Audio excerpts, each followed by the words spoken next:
Estamos aquí con la doctora Marta Eugenia Urquidi Rivera y pues aquí va la entrevista. Sí, buenas tardes. Agradezco la entrevista para su grupo de preparatoria y encantada. Yo soy gastroenterólogo pediatra, endoscopista y bueno, vamos a tratar de compartir con ustedes una de las preguntas frecuentes de una patología que en nuestra comunidad es frecuente.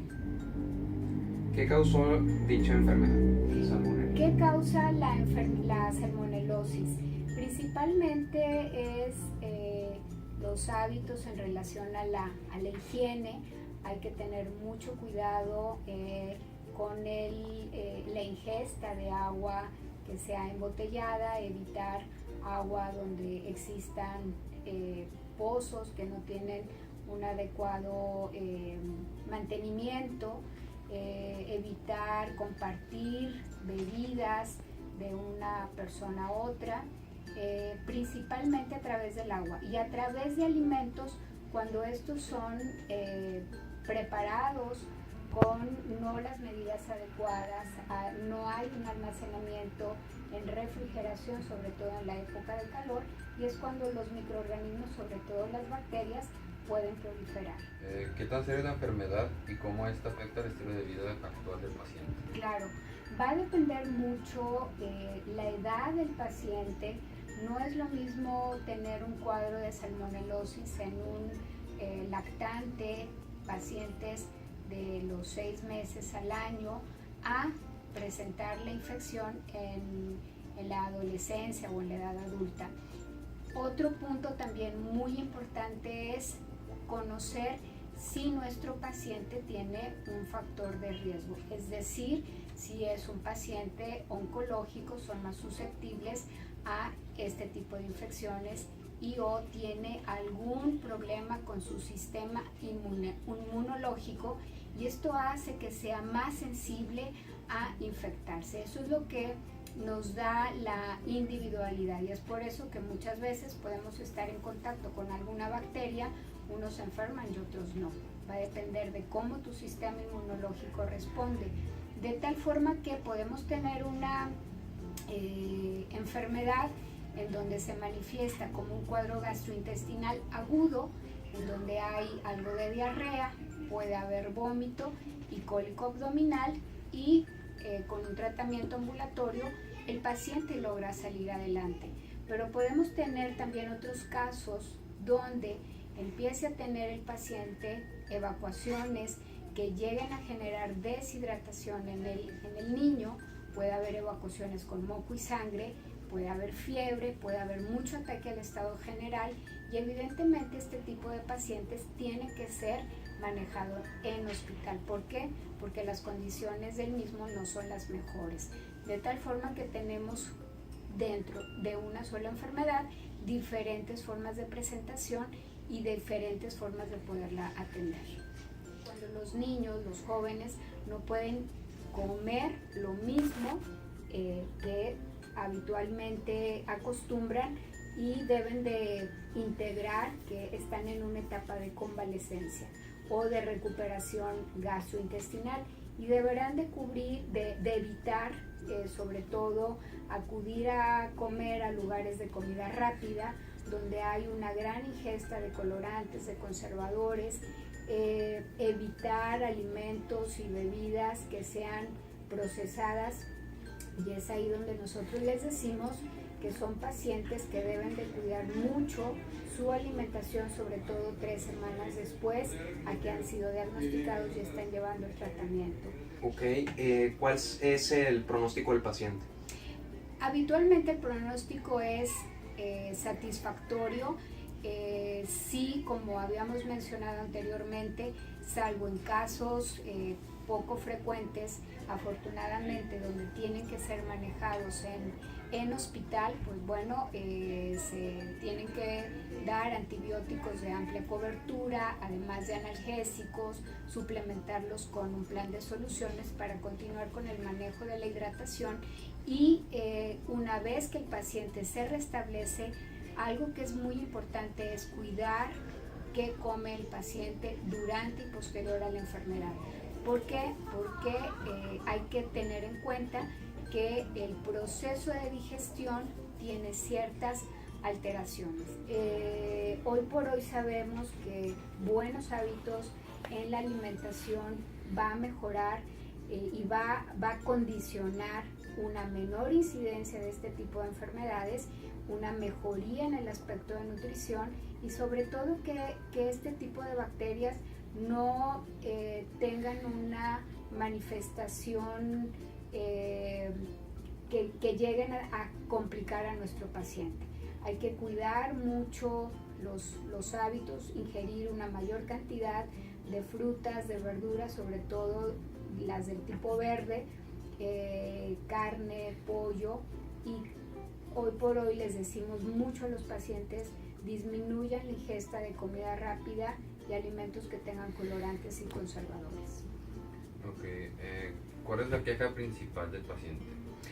El cólico abdominal, el vómito y sobre todo las evacuaciones líquidas o semilíquidas, muchas de ellas con moco, y puede haber sangre también. ¿Cuáles fueron los otros síntomas que sufre el paciente? Fiebre, puede haber fiebre, que también es frecuente poderlo presentar, y hay algunos pacientes que desarrollan lo que nosotros llamamos un hilo gastrointestinal. ¿Qué significa eso? Significa que el intestino delgado detiene su trabajo y el paciente no tolera ni el agua, está vomitando absolutamente todo. Este tipo de casos o este tipo de evoluciones se debe de dejar en ayuno por lo menos 48 horas a este grupo de pacientes para que el proceso inflamatorio a nivel del intestino delgado mejore. El hilo gastrointestinal afortunadamente no es tan frecuente, sí es con una manifestación un poquito más intensa del cuadro clínico, y otro problema que vemos es adenitis mesentérica. Significa que los ganglios que están en la cavidad abdominal están tan inflamados porque están actuando, están combatiendo la bacteria, pero esto genera mucho dolor, mucho cólico. Es otro de los problemas que vemos en estos pacientes. ¿Cómo fue comprobado que el paciente tenía salmonela? O sea, un tipo de examen, y Claro. ¿qué revelaron los resultados de aquellas pruebas? Claro, evidentemente se les realiza estudios bioquímicos en sangre, reacciones febriles, tenemos en una biometría habitualmente en la cuenta de células blancas, leucocitosis con neutrofilia. Las reacciones febriles pueden estar positivas, y el estudio coprológico da positivo para salmonela. ¿Cuáles fueron las opciones de tratamiento del paciente? Sí, manejamos en estos casos antibióticos, como habíamos mencionado. Va a depender mucho, son antibióticos de amplia cobertura, cefalosporinas de tercera generación, o si lo amerita se da analgésicos, se dan medicamentos para el control de la fiebre, si el paciente presenta fiebre, y en muchas ocasiones sí debemos de manejar algún protector gástrico, porque finalmente son medicamentos que pueden generar cierta reacción inflamatoria a nivel gástrico. ¿Cuál tratamiento recibió el paciente y qué tan efectivo fue? Como habíamos mencionado, va a depender mucho de cada caso. Lo que nos toca manejar sobre todo en hospital, y damos cefalosporinas de tercera generación. Ceftriaxona es un ejemplo de ellos, les va habitualmente bastante bien, como mencionamos, 48, 72 horas vía intravenosa, algunos casos hasta 5 días, con medicamento analgésico para que el paciente pueda progresivamente ir tolerando su alimento, medicamento para fiebre si así lo presenta, y les va bien. En algunos otros casos tenemos que manejar doble esquema de tratamiento, pero son los menos. ¿Qué hubiera sucedido si el paciente no hubiera recibido tratamiento alguno? Las infecciones pueden generar eventos mayores, obviamente se deshidratan, llegan con mucho ataque al estado general y o lo que se llama sepsis. ¿Cuáles nuevas tecnologías existen para prevenir, diagnosticar y probar esta enfermedad? Lo más importante en la prevención es los hábitos de higiene, el aseo de manos antes y después de los alimentos, antes y después de ir al baño.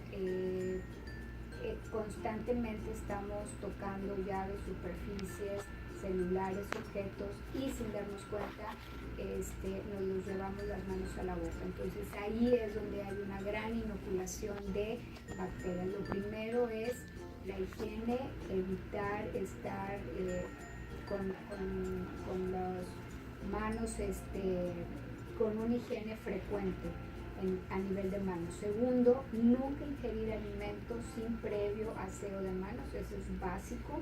Evitar comida, sobre todo en lugares donde la higiene no sea adecuada, evitar comer fruta en lugares públicos que están expuestos sin los cuidados adecuados.